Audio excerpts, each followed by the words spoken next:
মুক্তিযোদ্ধার গলায় জুতার মালা, ধানমন্ডি ৩২ ভাঙচুরের ঘটনায় এবার ডক্টর ইউনূসের বিচার শুরু।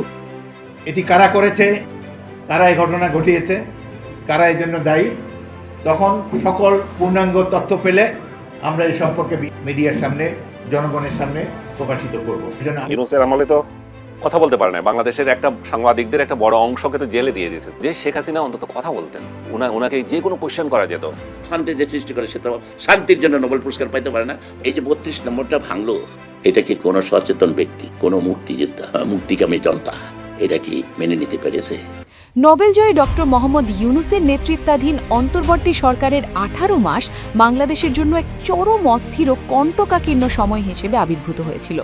আওয়ামী শাসনের পতনের পর দেশ পুনর্গঠনের যে বিশাল প্রত্যাশা তৈরি হয়েছিল, তার পরিবর্তে মুক্তিযোদ্ধাদের অপমান, তাদের গলায় জুতার মালা সহ তাদের গায়ে হাত কান ধরে উঠবস, বঙ্গবন্ধুর স্মৃতিচিহ্ন ধানমন্ডি ৩২ ভাঙচুর সহ সব ঘটেছিল ইউনূসের মেটিকিউলাস ডিজাইনের মধ্য দিয়ে।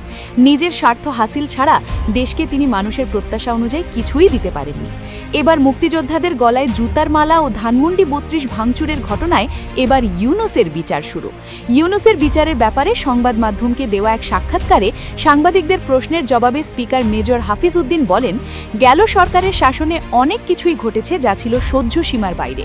গণহারে মিথ্যা মামলা, মুক্তিযোদ্ধার গলায় জুতার মালা, বঙ্গবন্ধুর ধানমন্ডি ৩২ ভাঙচুর সহ অনেক কিছুই ঘটেছে যা শেখ হাসিনার শাসনামলেও চোখে পড়েনি। ইউনূসের বিচারের ব্যাপারে মেজর হাফিজ উদ্দিন বলেন, ধানমন্ডি ৩২ ভাঙচুর ছিল এটি প্রতিহিংসার রাজনীতি যা ডক্টর ইউনূসের অধীনে হয়েছিল। তখন তার নীরবতাই প্রমাণ করেছিল তিনি এর পেছনে আসল মাস্টারমাইন্ড ছিলেন। আমরা সব কিছুরই বিচার বিবেচনা করে তার বিরুদ্ধে আমরা যথাযথ ব্যবস্থা নেব। প্রিয় ভিউয়ার্স, মুক্তিযোদ্ধাদের গলায় জুতার মালা ও ধানমন্ডি ৩২ ভাঙচুরের ঘটনায় ইউনূসের কেমন বিচার চান আপনারা? লাইক, কমেন্ট, শেয়ার করে জানিয়ে দিন আপনার মহামূল্যবান মতামত।